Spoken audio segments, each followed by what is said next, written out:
Ngā mana, ngā reo, i ngā karanga maha o te wā. Tēnā koutou, tēnā tātou katoa. Ki ngā mana whenua, i tamaki makaurau, anu ne, aku mihi ki a koutou. No ku te honore ki a haere mai ki te whakanuia tēnei huihui ngā whakahirehira. Nō reira, ngā manaakitanga ki runga i a tātou katoa. Nō reira, tēnā koutou, huri noa i te whare, tēnā rā tātou katoa.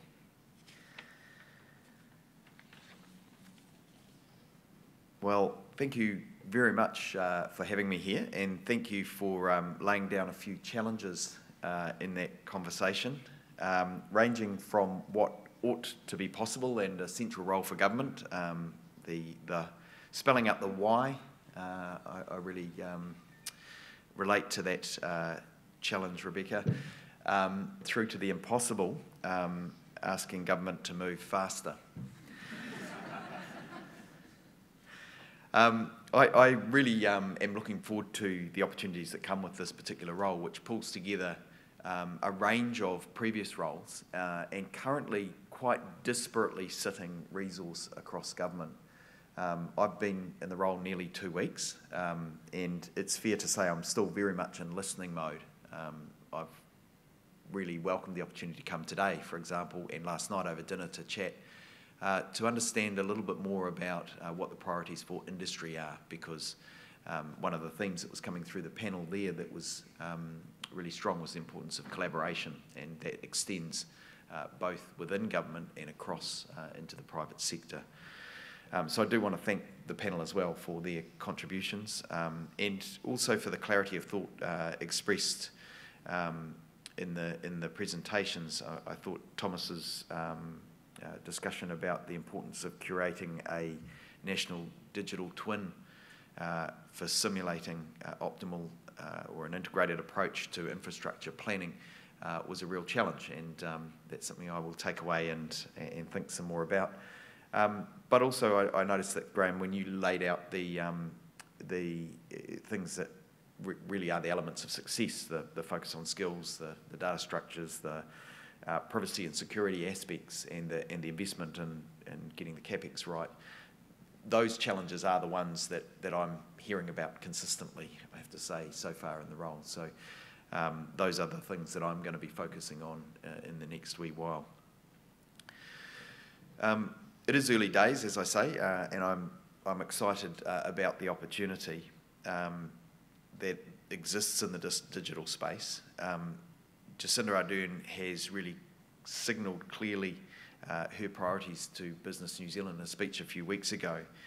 And as a government, of course, first and foremost, we're very focused on the COVID response, making sure we have that strong health response continuing, but then also on how we drive our economic recovery to ensure that we take the opportunity we have in front of us to build back better. And that's where I think all of us in this room carry some responsibility. Because to build back better, I think we all know digital technology has a role, and we've heard it spelled out again today, some of the opportunities that are there and are actually really immediate.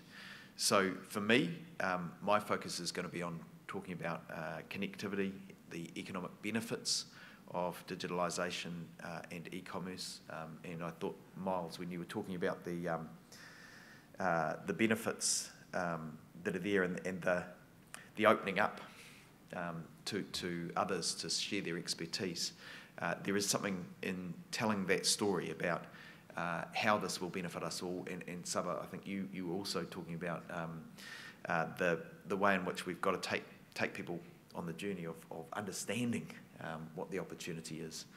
The blockchain example with people, it's democracy, people engaging with what that opportunity is.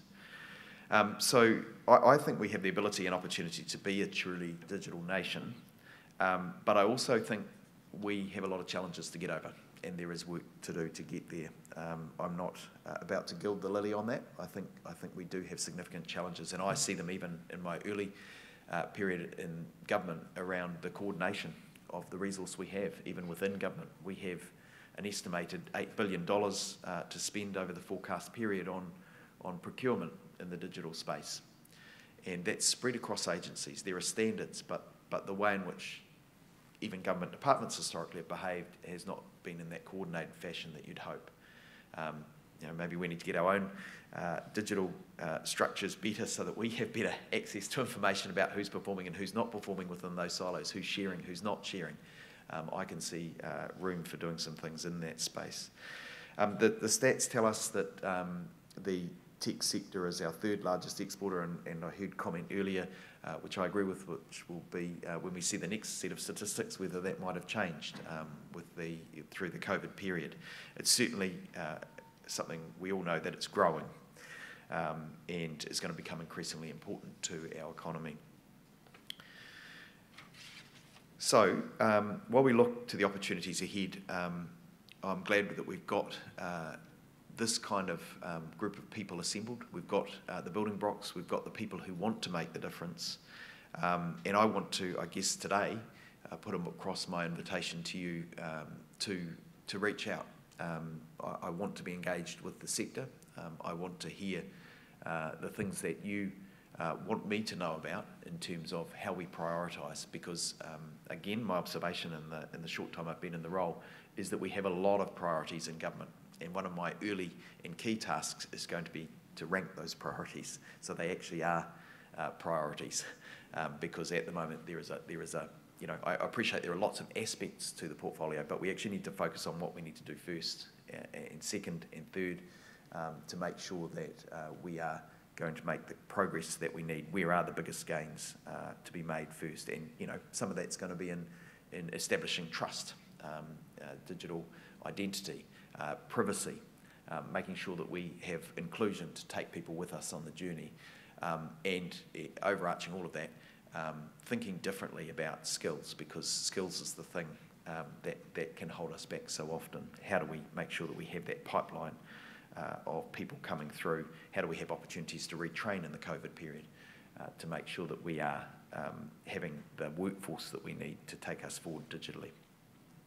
As a government, of course, we do have some things that we can build on. We have the success of the current government and previous government's work in the broadband space. We have infrastructure that we can take advantage of. We've got groups that are there to advise. My predecessor put together a digital council, and I'm looking forward to engaging with them. We've already got a workforce that's strong and growing. It's by some estimates, 5% of New Zealand's workforce already.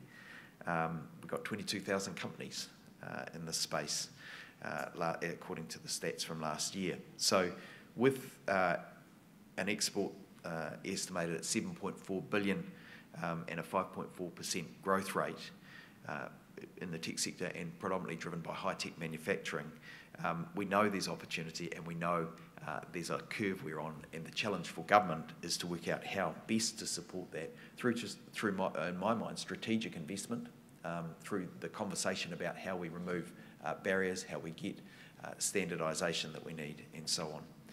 But as a small connected nation with strong digital services, we are well placed to leverage the opportunity to make the most of where we are now, to springboard to what comes next.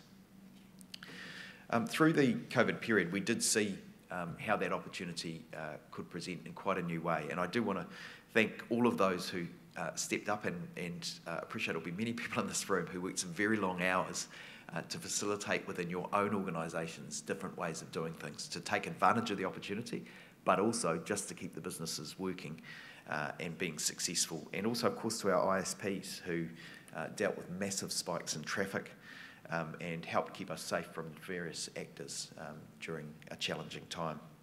So our ways of working have changed with that opportunity, and they will continue to change. And I want to thank all of you here for your work in that space. I want to extend that welcome again, to look forward to working with you. And I want to wish you all the best for the rest of the day, as I do have to now slip away to another engagement, but I have enjoyed the opportunity last night and this morning to interact, and I'm also looking forward to having a cup of tea with you. And I recognise that the only thing between a cup of tea and is me, so I'm going to move off the stage. Kia ora koutou, ngā mihi, kia koutou, nō reira, tēnā koutou, tēnā koutou, tēnā tātou katoa.